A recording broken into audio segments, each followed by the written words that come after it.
The views and opinions expressed in the following program are those of the hosts and guests, and not necessarily those of the staff or management of Worldwide Digital Broadcasting Corporation. Rise! Get yourselves together! Rise! Stand up and live your life! Rise! Get yourselves together! Rise! Hands up high!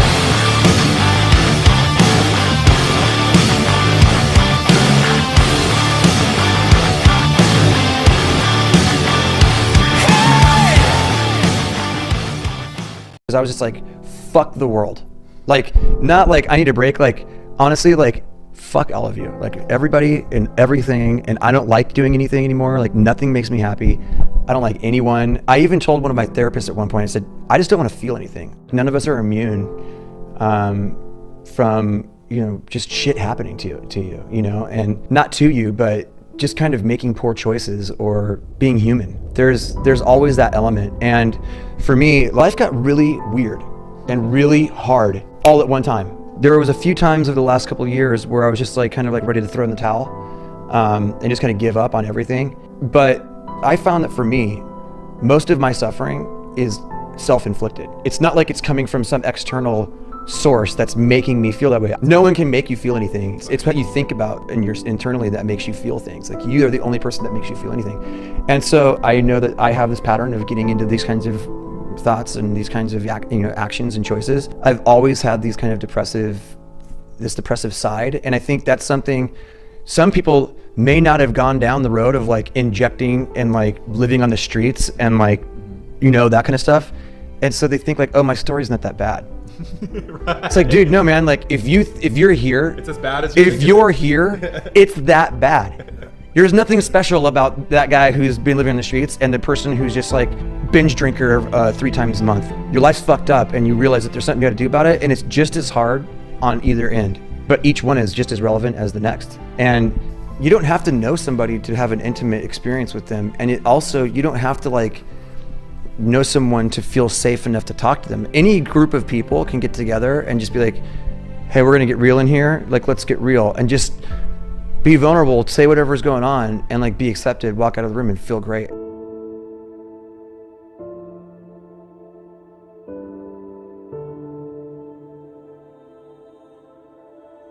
Welcome to the Rise Above Show. I am Joe Peroni. And I'm Heidi Mancini.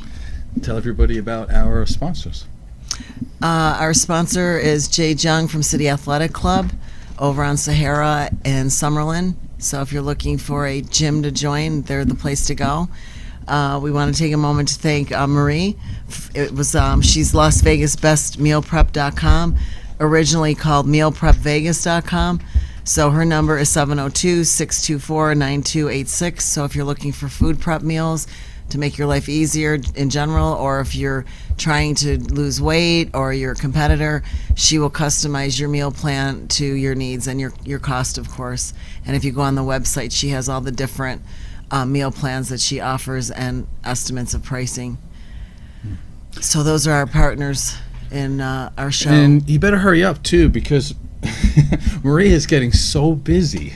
She's getting busy, yeah. She's getting a lot of clients. She's getting a lot of clients from us advertising for her on the Rise Above Show on Twitter and Facebook, Instagram, and also Twitter. So if you're looking to partner with the Rise Above Show, we're always looking for ways to help you build your business, push your product or service, so we can help you get more clients or customers, and you can also help us keep a good quality show going every week at the www.dbtv.com. That's where we're out of live. And then, of course, all the shows are archived at www.dbtv.com. We're also on YouTube under Rise Above, Joe and Heidi. You have to type in Joe and Heidi because there's a lot of headings with Rise Above. And also on josephperoni.com, that's Joe's website, where we also archive the shows and we give a little blog every week about the show from the previous week. So you can also get your information there. You can get information about Joe's business as a personal trainer. He's also a marriage and family counselor. He has things on that website regarding that and our life. We have life pictures of what goes on in our life. And then, of course, on Facebook, we have a Rise Above show. We have a Rise Above page on Facebook. So if you'd like to go there and like our page and check us out, you can always private message me. I handle all the social media part of the show. So if you're wanting to partner up with us for advertising and helping in the community, we would be more than willing, we'd love to help you out, and you would help us out too. So we want to thank anybody that would join our partnership. Also, I want to announce that on Sunday, August 27th at 2 p.m. here, 2 to 4 p.m. here at the Lumosity Center, I'll be holding my first with Sarah Magnus. She's going to help me with this workshop and clinic. The Self-Esteem Butterfly Effect is the name of the. My phone's going off. Anyway, that's the name of the program is called Self-Esteem, the Butterfly Effect. And we're going to talk about your relationships with food, your body, and life itself, and get some ideas and get some guest speakers in on our workshop. So hopefully it's a good event. So hopefully we see you here. It's $20 if you get the ticket pre-workshop, $25 at the door. Women only? Women are coming, but from what I understand, there's a couple men that are interested to come on Sunday, and they're more than welcome to attend our workshop. And again, in the future, we will be doing self-esteem workshops for the men out there, because they have issues too that are separate from women that we need to help them grow from, and help the young men that are coming up develop a strong sense of self-esteem and being a man. Joe will probably be working more, you'll be working more on that end of it with the gentlemen, but that is in the future. And of course, anybody's welcome to these workshops, because you might have a sister, a mother, a girlfriend, somebody, a wife that you're involved with, and some of the things that we talk about, men can get like a different perspective on what they see, what they observe, and they can maybe make a better understanding of maybe what they're seeing and going through. And it might help the relationship, or they might be able to tell their wife or girlfriend about it. Hey, I saw this great workshop. Why don't you attend and see what the girls are doing? And it's all ages. We want teenagers. All women of all ages are welcome to come. And if you have a special talent, skill, legitimate, you're welcome to come in and share that, because we want to teach life skills to the women and these girls that they're not getting. The young girls are not getting that anymore in school. Home economics and hygiene and presentation, how you poise yourself. These are things that, a young woman, it is part of grooming, and it is part of our, upbringing too, and that is part of self-esteem when you have some skill set. And Yep. So anyway, that's it. That's all I got to say. Which is a lot. Sorry. All right, so we're going to start off the show. In the very beginning, we had a video that I played of Chester Bennington. If you didn't know who he was, honestly, I'm not really a fan of the music, but that has nothing to do with what we're doing today. But I felt that what he said was very important, because there's a lot we can pull from what he said. If you don't know, that was the last interview he did. He committed suicide after that video, and he hung himself is what he did. And one of the reasons, this is a very difficult show, because we're dealing with suicide, we're dealing with depression, and I know people have a lot of strong opinions, and we're all entitled to them. But I also feel we need to do a show on this, because social media is almost totally hijacking mental health. It's totally changing it. It's redefining what mental illness really is. And I see this over and over again. Most people don't actually know what depression is. There are plenty of things I see on Facebook about people glorifying suicide. Like Chester Bennington, he was this lost angel that just needed to go home. Let's not glorify it. He was a very sick, disturbed man that went through a lot of abuse as a child, and he never worked through his problems, and unfortunately he committed suicide. That's what it is. He's not some angel that felt like he needed to go home. I see a lot of people out there, they're cutting themselves, and they think it's somehow this ritualistic fun thing. There's things called pro-ana, in other words, people who are pro-anorexia, where it's this inspirational thing to be as skinny as you can. there's nothing inspirational about anorexia. That's something else that has an incredibly high mortality rate. So we're playing with things now that can kill you, and for some reason in our society, we think it's almost a good thing. There was a show on TV, was it Netflix, a few months ago called 13 Reasons. It was so popular, and it made suicide a viable alternative to teenagers who wanted to get attention. Right? And It's I attention just don't seeking. see And one this. thing I want to say about that, when you mentioned social media before, with everybody going on social media, it's another attention seeking way of getting attention because, I was thinking about this earlier today when I was thinking about doing the show that, when I was younger and I was a teenager going through stuff, I think every single one of us have gone through some crisis in our life. I think every single one of us have experimented with some type of drug or alcohol, something in our lifetimes that we thought this would make us feel good or it'd take us temporarily out of the situation that we're in. But back then, which was back then, we didn't have social media that we could go on there and we could seek out and act out our days and our moods. And I don't feel good today, and I don't look good today, and I think I'm going to cut myself today. A lot of things that we did, if you were doing anything, you were doing it in private, and a lot of times you worked through these situations in private. We read a little bit. There wasn't Google then, so you would read a little bit, and I personally feel that with everything getting so sophisticated today that it's a way of, you can Google what the symptoms of depression are, and you can go to a doctor now and say, I have all these symptoms, and the doctor goes, fine, here's some Zoloft, see you in 2 months. The thing with the social media and acting things out, and I saw his interview, and I have nothing to say about it other than I think he's a pathetic human being to go on and on and on and on about all his shit. The other thing is he's talking to a counselor, which another thing that we didn't have years ago was if you went to a counselor, it was a shameful thing. You didn't tell everybody, I have to go to a counselor, because if you did, you were considered sick in the head. You're mentally unstable. Well, the reality is that if you're going to a counselor, you are mentally unstable, but back then there was a stigma attached to it. And I also think that with more and more people going to counseling and they're getting more of the language, and they almost keep talking about it and like you say, idealizing it, and it's a perpetual loop of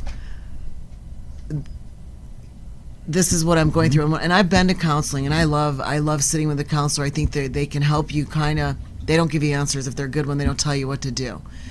They kind of make you sort through that yourself. But I also know that they ask the same questions over and over again. It's like a repeat whenever you go in there. And it's like, why are we going over this over and over and over and over again?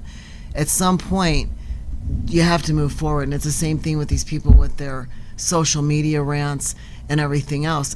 Okay, if it's really that bad, then, go get the help that you need. But the whole world doesn't need to know what's going on. And the thing with these celebrities is, we hear about it because we know them.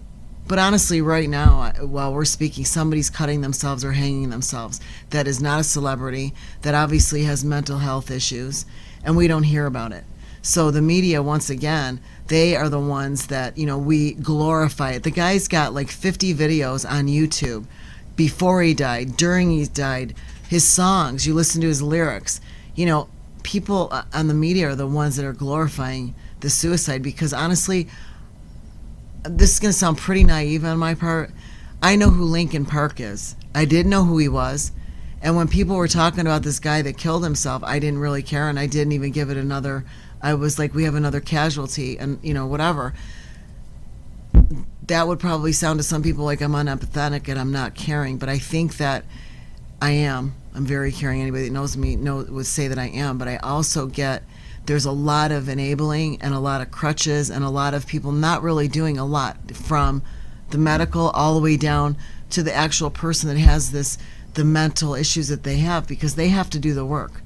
And that's the reality of mental illness and these things. You can sit in front of a counselor all day long, and you can sit in front of your spouse, or I can talk to you all day about a feeling that I have. The reality is until you change the feeling and you go, okay, right now I'm not feeling very well because I'm not making the money I want to make. Okay, let's set a plan in action. How can I make more money? I know maybe I can work more hours, or maybe I can start, getting the clientele I already have as clients and build off of them. Use the clients I already have to open up my network. If I'm working a dead-end job where I'm only making a minimum wage, instead of boohooing about, I can't feed my kids, I can't do this, I can't do that, put yourself through college. Do something to help better yourself. At least if you do something and it doesn't end up well in the end, at least you put effort forward. Right. Listen, I agree with a lot of what you say, but I'm a little bit different than you, though. I would take it from the standpoint of, let's say I don't know how to fix my car, so I look for help. And if society is making it to where there's so many myths about it that I just don't know really where to go for really true help. I don't know. So I'm going to take it that way with mental illness or any psychological discomfort. There's a lot of people out there who do seek help. The problem is that social media is so rampant with people doing the wrong thing. And psychology overall is a screwed up business because they make most of their money off of giving you drugs. So we're not really handling the symptoms. I mean, we're handling symptoms, but we're not really handling the cause. And so we have this circular loop of just incompetence all the way through. So although I do see a lot of negative, like you said, and it does get me kind of, let's say, frustrated, I also feel that there needs to be a good, strong, powerful, honest voice in the wilderness. And that one's going to be mine. Because I need to say the truth about where this stuff happens. Like right now, as it is, if you had a lot of trauma in your life and you feel alone, it's going to feel very comfortable for you to be on social media or find friends where you could have like this misery loves company thing. Unfortunately, when you're in around a group of other people like yourself that don't know where you're going and there's no leader, you're going to end up where you are. You might feel a little better, but you're not going to do any better. And that's where the problem lies. I have a study here that says 40% of people 21 and under, they admit to faking a mental illness. What does that tell us? That it's so in. You could go on the internet right now and find shirts that say, I'm cute, but I'm also bipolar, there's a lot of shirts glorifying all of these mental disorders. And it's almost like it's the in thing. People are happy about it and they just kind of fall into it. This Chester Bennington, I'm not going to make light of it in any way, shape, or form. He's a human being, just like me. I don't know him from anybody, but he's human. So I feel bad that someone would think that they need to end their life to make their pain go away. It's horrible. But what's also horrible is to watch the thousands upon thousands of people commenting about him, saying that you did so much for me. You're such an inspiration to me. You're a great guy. You really brought out this. I feel the same way. And I'm like, well, you're all sitting in this pit of pain, but no one's looking outside of it trying to get better, and no one's seeing it. The first thing that they talk about is how depression leads to suicide. And suicide is the number one cause of suicide. But let's get to it. Let's be honest right off the top. Depression is a symptom. It's not a problem. Depression doesn't just throw itself on you. It is a very long cascading of negative events without you taking charge to do something positive to change it. Depression is actually not a bad thing in the hands of a competent human being. Depression is a normal response to the world. Okay, it's not a level of health to be totally adjusted to a sick world. Okay, if you have intelligence and you have empathy and compassion and caring, you will always have a low level of depression. John and I could have this conversation about going to the Who concert the other night and watching how an end of an era where musically talented human beings are getting pushed out only because of their age. And it's, as much as it was exhilarating and one of the best nights of my life to hang out with some good friends and watch a concert, at the end when I was driving home I realized it is true. It's the end of an era. and there's a sadness that goes along with it. And it's the same thing even when I'm with Heidi. I can have a great night and be like, this is really awesome. But I also know that every day gets one day closer to the day of my expiration date, and I'll die. Like, that's just basic being alive. If you are human, you're going to feel depressed at certain times, right? Sometimes it's just being sad. But you'll always have that if you're a human being and you're an intelligent human being. Do you want to throw in on that? One thing, yeah, and like I said, I guess I get sad sometimes about different things, but I try not to stay on that feeling very long, just because when I get depressed, I get very down, and then I start, not liking who I am. So I've learned to, I'll say, okay, I'm not feeling good about this right now, but what are the good things that are going on right now? I know I'm still here. I'm still productive. I'm still pretty healthy.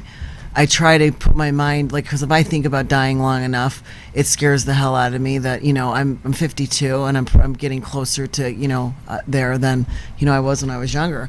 But I try not to sit on that thought, because it scares me. It gives me panic attacks and things like that. So I just go, we'll be thankful. What are you doing right now? One of the things I want to touch on that you didn't bring up was the family of him, the wife and the kids. Now, his kids are small, so they're probably not feeling it right away. But, to me, I go, wow, there's all this glorification of how this guy hung himself. They, go over and over on YouTube about this, but there's only one mention from it's a 3-minute video from his wife that really doesn't talk about much other than finding him. But there's no conversation going on about how's the family dealing with this. Everybody's more concerned about the fans. Like, I'm so concerned about, I'm hurting. You hear people in the salon and this and that. Oh my God, I'm so devastated. Are you shitting me? Like, you didn't even know this guy for real. You only knew him like on TV, and but nobody's saying, I wonder how his wife feels, and I wonder how the 2 children that you have, how they're going to feel being raised without their biological father, or what they have to live with the stigma that, either they're going to keep it a secret from the children because there's a stigma attached to suicide. The mother's maybe going to tell them the truth, or maybe not. Then that's the other thing we do. We fluff it over and we go, well, your dad he died. He wasn't happy. Because you hear that a lot too. Nobody really wants to talk about, yeah, he killed himself. So... Yeah. What were you going to say, John? John's getting my attention. This is important. So, if we're talking about depression, right? And you made a comment, if I understood it or heard it properly, that it is part of the human condition. It is, yes. And is not. I mean, my theory is, I could be full of crap, but the intent of that is to be a motivating factor. Oh man, look at you! You fell right into my trap. Oh well, yeah. Screw you then. No. That's depressing as shit. Well, it kind of falls on what I just said about how I get a feeling. Right. But if I sit in that feeling too long, I can get panic and anxiety. But what it does is it makes me grateful for what's going on, but it can also act as a catalyst to get your ass going. Absolutely. Right. I need to do something about this. I need to change this situation. Here's the thing about the universe, okay? The universe is the most amazing thing in the world. Let me start it with this. If you're hearing me and watching me right now, you are a biological marvel. It's absolutely an amazing thing that you're actually alive. You have only a 1 in 440 trillion chance to be born. And you were born. And you're here. I'm here. You're watching me. Explain that alone. Explain that for people who don't understand what you're saying. What are you saying? That 1 in 400 trillion. Well, because biologically, just the fact that it's, first of all, it's somewhat difficult for a girl to get pregnant. If you were that one sperm, is what, okay. Yeah. So just because of that, just by the fact that you're born, if you're in that weird position right now and you're in a dark place, because listen, I know about dark places. Heidi knows. Listen, you are a winner. Just for the fact of your being born, you beat like 400 trillion other people to get here.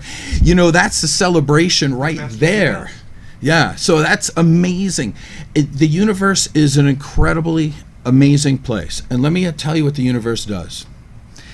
it has installed in us chemicals and all these features that allow us to adapt to our environment. One of them is depression. Depression is an amazingly good thing because there's something that needs your attention and you choose not to pay attention to it. So your body says, you know what, I'm going to shut you down. You will start to lose this good feeling about doing other things in your life because you need to pay attention to this thing. That's initially what we call anxiety, right? Like if it's April, when are taxes? April 15th? If it's April 1st and I haven't paid my taxes yet, I have some anxiety. It's April 5th, my anxiety comes up more. April 15th, I haven't paid, my anxiety is through the roof. And whose fault is it? Mine, because if I didn't pay my taxes. It's not time to go to the doctor to get a pill to make the anxiety go away. It's my time to go to the bank and pay the IRS. That's my job. You understand what I'm saying? If you're a doctor and you know someone has a broken ankle and you don't fix the broken ankle, but you give them medication so they don't feel the broken ankle, that's malpractice. It's the same thing here. You're doing malpractice on yourself because you're not following what your body is trying to tell you. If you have anxiety, it's that alarm going, take care of business. Take care of business. If you refuse, and it's like April 20th now you're in trouble. And then you go, I still don't have the money and I didn't pay the IRS and now I have to pay penalties. Depression can set in. And then you go, I have a depression problem. No, you don't. You have a lack of doing your responsibilities problem that you should handle in the first place. But the only way to handle it is to not hang around a bunch of other tax cheats. Your job is to pay your taxes, if you understand what I'm saying. Well, and here's the other thing, too, I want to touch on. Not to interrupt you, the depression part, when you said it, I was just thinking about that. When you're sad, like when somebody dies, the other part is I don't want to minimize that. And the feeling of sadness is different than depression. Right. So people use that, too. They'll say, well, somebody died, so I'm depressed. You're sad. And that's a normal feeling for when somebody passes away, dies. You're sad. Now, the depressed state comes when you continue to, that's, you know what I'm saying? You don't move on with your life. You basically continue to use the death or the event as a means to, I'm depressed. I'm never going to get over this. That's a choice. Right, it is a choice. See, depression, again, it's a tool that the body uses to slow you down, to make you handle the things that you need to handle. Unfortunately, sometimes you might not know. And we can go into this a little bit later, but most of this stems, again, from childhood trauma, too, that there might be underlying anxiety and underlying depression that you don't know about until it comes back around again. And that's true. But these things need to be handled. Some people today, because it's so easy now, because you can get on Facebook and everything else, everybody's like, ooh, I have a mental disorder too, this is great. Now you have a whole boatload of friends that go with you, and now your depression is a way to invent a new identity. And let me tell you something else. When you are young and we go through a childhood trauma, most of us have, but depending on the level, there's two ways we can split, right? We have narcissistic wounding. When we get narcissistically wounded, if we become a flat-out, let's say, narcissist, right? The covert narcissist. Let me talk about the overt narcissist because it's easy. We see him on TV every day, right? Somebody like Donald Trump, right? He's a narcissist. This isn't political, okay? Because if you're going to tell me he's not because of your political thing, then you're blind and deaf too. But here's the thing. A narcissist wants the attention. They have a fractured sense of self. They don't like themselves inside. So they develop a false self. When they develop this false self, they try to get attention. And it may or may not work. Here's how it can work. If you're Donald Trump and you have millions of dollars and you have a lot of business successes and now you're president, trust me, when you say I'm great, there's thousands upon thousands of people that would be willing to admit that you're great. So it's cool. Like, it works for him. And it definitely is a way that he has gotten over his fractured sense of self. But what if you don't have a lot of money? What if you're not good looking? What if you're not talented? How do you try to tell people you're great? It doesn't work. So you tell people you suck. That's what you do. So you walk around every day going, my parents suck, I'm bad at school, I don't have any job opportunities, I'm horrible, let me do a bunch of drugs. So when somebody says, hey, so how you doing these days? You're like, I have a drug problem, don't expect too much from me. Listen, this is narcissism also, okay? But it's covert narcissism, it's reverse narcissism, it's underneath. It's like they're trying to get attention too, but it's the only way they know how. If you have no tools, if you don't have any like positive qualities that people are attracted to, what you do is you bring people in on a negative fashion. When I look at guys like Chester Bennington, now he had talent, don't get me wrong, but when I hear him talk, all I do is hear a narcissist. It's just over and over and over again. And when I hear him talk, he is spouting words. It's a saccharine smile that he puts on now and then. It's fake. It's kind of like what Heidi says about a lot of life coaches. Just smile your day away, but really underneath is all this stuff.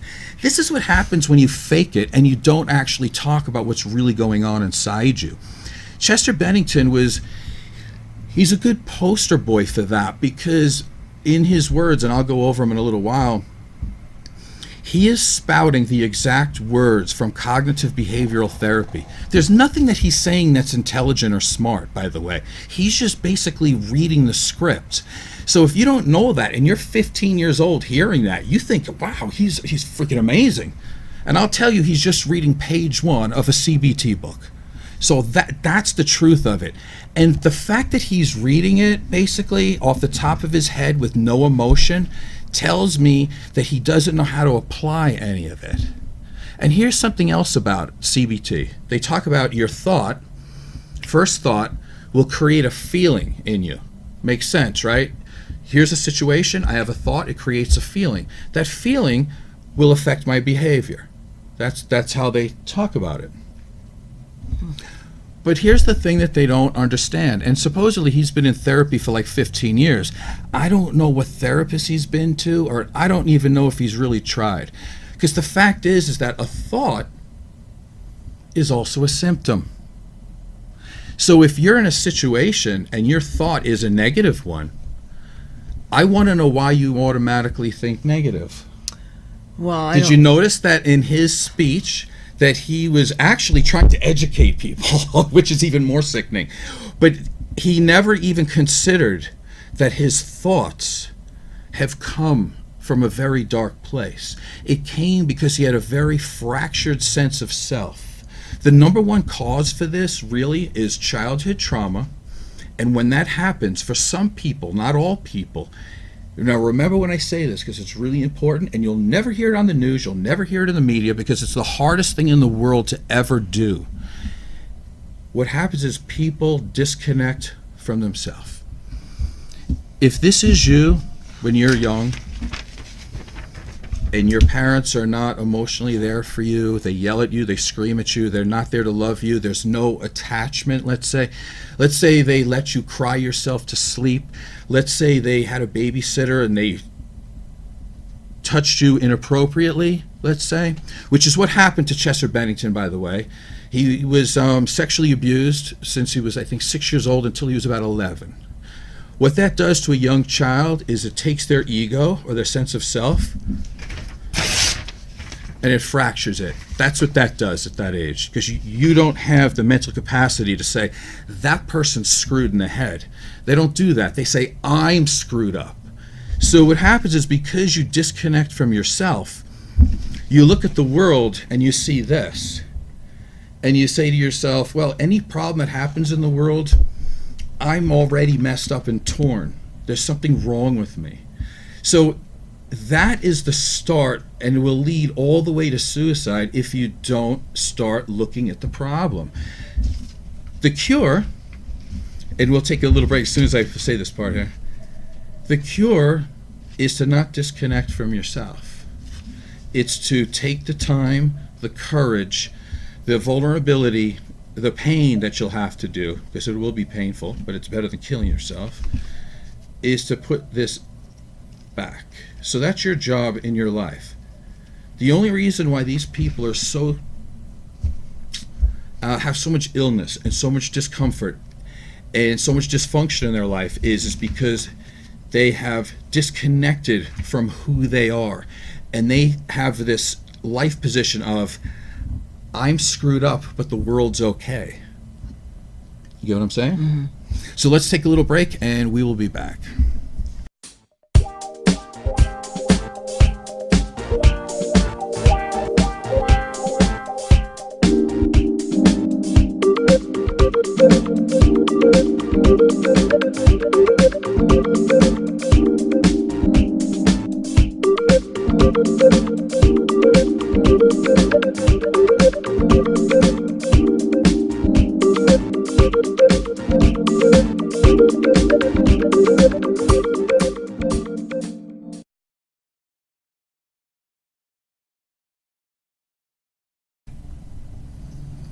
Welcome back to the Rise Above Show. I am Joe Prony. I'm Heidi Mancini. All right, we're taking on a very difficult subject today.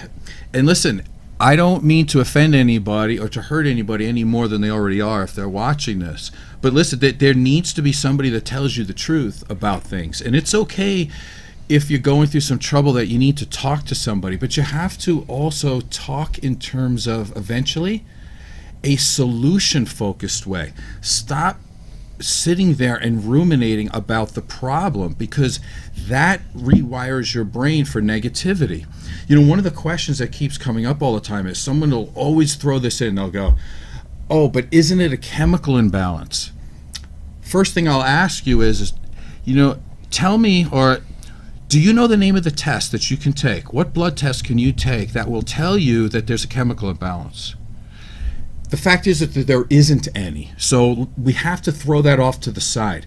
It's very possible that there is a chemical imbalance from birth, and that could be true, although it's never been proven, and it's almost ever impossible to, even if it did happen, does anybody know anybody that it's happened to? The answer is probably no. Do drugs and alcohol, though, would that be considered a chemical that you could be chemically imbalancing your body for the fact that you're putting narcotics and toxins or mind-altering antidepressants in your system? Could that be a sense of, because you're distorting your own reality, and right. So you could be making a symptom or a behavior worse by self-medicating with drugs and alcohol. And everybody that I know that has issues with suicidal ideation, they are drug addicts or alcoholics, or they're doing some kind of self-medicating with drugs.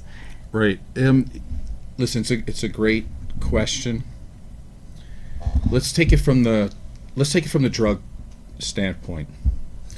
Every drug you take, what it does is it gives you a dopamine hit, right? It makes you feel good temporarily. Your body adapts to that. It's like plenty of men that I know, right? They overdose on testosterone to be big and strong. That's the quickest way not for your body not to make testosterone anymore.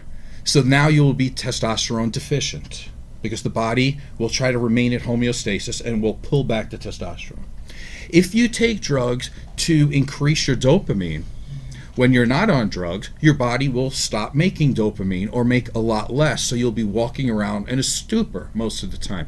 And you can see this all the time.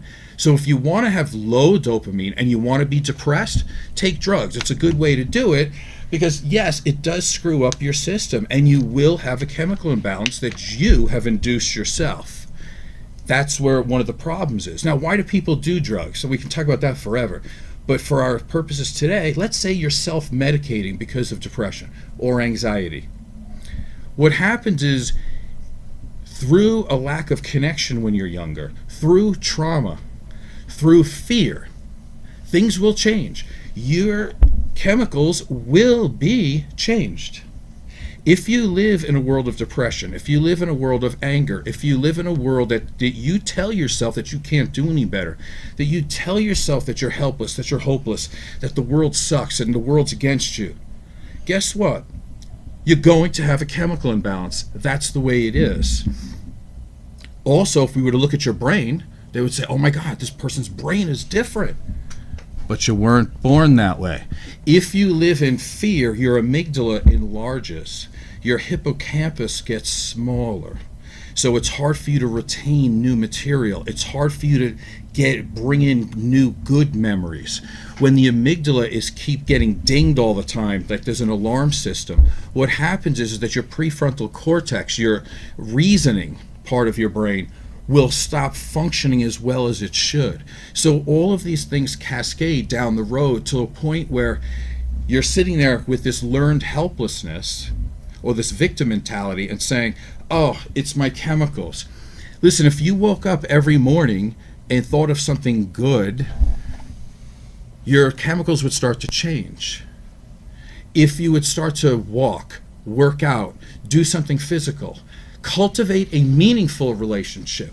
Don't have a relationship with people who are as sick as you or as bad as you. How's that going to help? You know, you need to get out there. And here's something interesting. You'll hear people say, I'm so depressed, I can't move, I can't do anything. It's this disease. It's not a disease. That's the thing. It's not leukemia, okay? You can stop it when you want to. I didn't say it was easy, but you have to make certain efforts. People with depression will say, I just can't do anything, I can't move. Oh, but you can do the things that make you worse or hurt you. You ever see someone who's depressed looking for drugs? Oh my God, are they motivated? They'll get their drugs. Trust me on this. They're the most motivated people in the world. You tell them to go get a job, all of a sudden, I have depression, I can't do it. Right? So these things, and again, I don't want to be morbid and I don't want to be mean to anybody, but let's check it out. We have a guy, Chester Bennington, he hung himself. Chris Cornell hung himself. Do you know how hard it is to hang yourself? Do you know how much effort it takes to do that? First of all, you have to think of a place to do it. Like if I told you to hang yourself right now, you'd be like, well, I don't know. How am I going to do it? There's no place that I can actually attach anything to. I need a rope. I need to tie a rope. How am I going to do it? You know, you have to figure this out. You're going to go to Lowe's. You know, you're going to have to go through a lot of steps in order to do it. And then you're going to have to come up with the part. And I'm actually going to praise you for this a lot because you had some guts to do it. Heidi got into an argument with somebody about this because she said that a lot of suicide comes down to narcissism. And she held her ground. And the truth is that for the people that don't want to hear it, narcissism correlates very highly with suicide. It's because they are thinking about themselves. Listen, Chester Bennington had 6 kids, I believe, or 7? 7, let's say 6, 'cause I'll give him the benefit of the doubt, I'm not sure. But Chris Cornell... He has 3 now and then 3 from a previous... Okay, so yeah. And Chris Cornell had, 5? So between the both of them, they had 2 wives and 11 children. You couldn't put it together to ask for help? And... talk for a little bit because I need to find this thing here. Well, my conversation with this was Clay it wasn't when he killed himself, it was somebody else a few months ago. Maybe it was that guy you were just talking about. Yeah, it was. And Chester. they go, no, it wasn't Chester, it was his friend. It was whoever. Cornell. This was a while ago. And she goes, let's ask Heidi because she knows. And I said, they go, what do you think about people that kill themselves? Do you think it's an act of courage or is it an act of selfishness? And I said, you don't want to hear my answer. And she goes, yes, we do, because we value your opinion. I go, he's a narcissist. And they go, why would you say such an awful thing? All those people that feel bad. And I said, that's exactly why I said it, because all the people that they leave behind, their husbands, their wives, their fans, whatever, all these people that love them, nobody's worried about, they don't think about them, because if they did think about them, the first thing I would think about is, okay, I don't want to run my car into the wall because I'm going to leave my daughter behind. I mean, I went through a hard time with my divorce and stuff, and there was times that I was really down in the dumps because money was short and different things. But I thought, you know what? You can't do this. You have a daughter that you need to be healthy for. So at some level, if you're a narcissist, you don't think beyond that. You think about true. And the legacy that they want to leave. You'll never forget me because I'm going to kill myself. God. You know what? They just destroyed countless lives. Every one of those kids immediately has trauma that they will never get over. Right. I mean, if they work hard, they can get better, but it will never leave them. They will always have that thought that my father didn't think enough of me to stay alive. That's what it'll happen there. I know I'm talking fast because I have so much information here, and like we're on every 2 weeks. Well, and the now, other fallacy and is I've when they say depression runs in families. Now you're going to have these kids being told, "Oh, you better be careful because your dad killed himself." So now you're going to have a predisposition to depression. So here we go again. The reason why suicide and depression runs in families is because children are amazing learners. It's not genetic, okay? There's no genetic gene that says, I'm going to hang myself. They're amazing learners. If you teach them to tie their shoes, they will learn how to tie shoes. If you teach them that every morning you need to wake up and have orange juice and just a healthy meal, Coffee. they will grow up thinking that. If you grow up and during breakfast every morning you start off the day with a cigarette, they will think about that too. They're amazing learners. It's not in the genetics that do that. So don't even give me that excuse. It's another victim mentality excuse. When you have childhood trauma, there's so many amazingly bad things that happen to you. I've got a long list, but here's a few. You feel like you're burdensome to the people around you. You develop a sense of perfectionism because you're never good enough. You have OCD qualities. You feel like you're an imposter because to live where you did, you couldn't be who you were, or else there would be incredible punishment for you to say what you really wanted to say. It's being like a prisoner of war. Mine wasn't terrible, but it was hard for me because I valued me going to school, and yet nobody around me valued going to school. So I was saving my pennies all the time, and I was always called a miser and cheapskate and selfish. And I always brought that on as like, yeah, that's who I am, but I do want to go to school. So I could never tell people what I really wanted to do, which was I wanted to be somebody. Little things like that. If you feel like you're helpless or hopeless, those are cognitive distortions that you got from birth. If you have a situation that was terrible when you're young, again, it's the disconnecting from yourself that causes the problem. Never disconnect from yourself. I don't care what the situation is. You never have to think badly of yourself. If you were raped, if you were abused, if you were whatever the worst situation is, you're not the bad one. You can look back at that in any way you want. I'm not saying rape is good, but you don't have to say I'm a bad person. I have actually had people in front of me who have been sexually abused.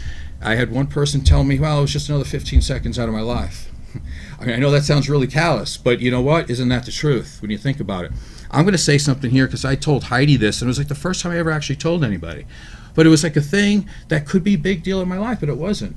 I myself was, let's just say I was touched inappropriately when I was very young. I was attacked. I was only like 8 years old. It was in a public place. And my mother was on the outside waiting for me. I didn't want to hurt my mother, so I didn't want to say anything to her.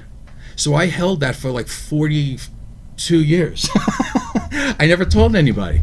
But this is the effect that it's had on my life. You ready? It makes me more empathetic to women who are abused.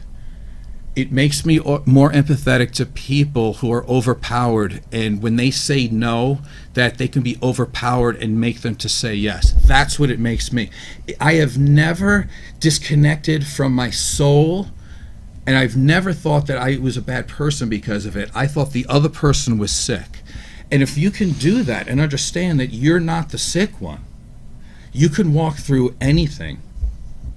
John, how much time we have? 3 minutes. I'm going to read some of the lyrics from this Chester Bennington. And the reason why I'm doing this is to tell you about how he has not moved from point A to point B, and it ended up in suicide, and that's why I don't want to see this happen to anybody. So you need to like check what's going on. You need to check from the beginning, the childhood trauma, see your thoughts about yourself, your cognitive distortions, or your just check your thoughts and beliefs about who you are and connect to yourself again. These words here. There's something inside me that pulls beneath the surface, consuming, confusing. This lack of self-control I fear is never ending. Controlling, I can't seem to find myself again. My walls are closing in. Without a sense of confidence, I'm convinced that there's just too much pressure to take. I felt this way before. I'm so insecure. crawling in my skin. These wounds, they will not heal. Okay, let me just stop there. Everything he's saying here is all about victim mentality and learned helplessness. He's saying he has no control. He's saying that he has no way to stop this from happening to him. Walls are closing in. He has no confidence. There's too much pressure. He can't take it. And he basically says that he doesn't want to have any feelings, which you said in the original speech.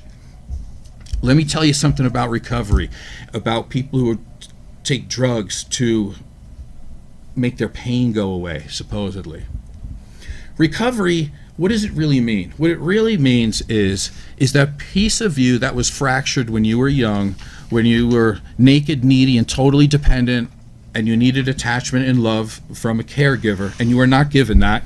You were given something way worse than that. You were torn to shreds inside. Recovery is to take this piece that was taken from you and to have the courage to put it back. That's recovery. You're recovering your lost self. That's what you have to do. That's what real recovery is. Because you were born perfect, and somehow down the line, because your environment sucked, because we look at the world and you see it as a mirror, and if they don't treat you right, you assume that you're the one who's wrong or defective or dysfunctional, and you start to hate yourself. The day that you start to hate yourself, and again, once you disconnect from yourself, that is the day that you start the slow walk to suicide.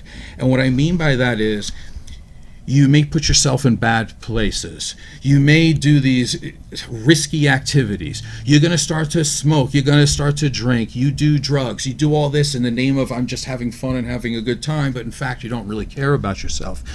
You have sex with people you don't want to have sex with, because you don't care about yourself. You don't love them. How can you? Because you don't love yourself. And these things will repeat and repeat. Then you do drugs, you hurt yourself more, and then you end up in this position where Chester Bennington and Chris Cornell are, that when they're in their 40s, they say things like this: nothing makes me happy, I don't want to feel anything.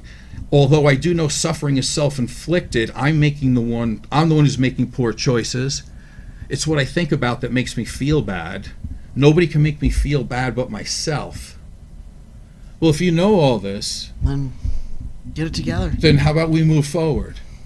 How about you actually, let's stop glorifying pain and mental illness and death and suicide and get to the crux of the problem. Start doing the hard work. It's easy to take another drink. It's easy to do that. It's hard to look at yourself and your childhood trauma and say, the reason why, I'll tell you, the reason why you say that you're the problem is because as a living thing, it is too difficult to believe that the people who gave us life, our caregivers, thought so little of us and they put us in harm's way. You can't understand that to believe that other people were so shoddy with our life. You can't believe that. So you put it on yourself to say you're the one at fault, but you're not at fault. So it's time to recover your life, because I want these statistics to go down. This is ridiculous, and do not glorify this at all. I think I've said enough. Anything? I think we're done. We're done. Thanks for watching. This is the Rise Above Show. I am Joe Peroni. I'm Heidi Mancini.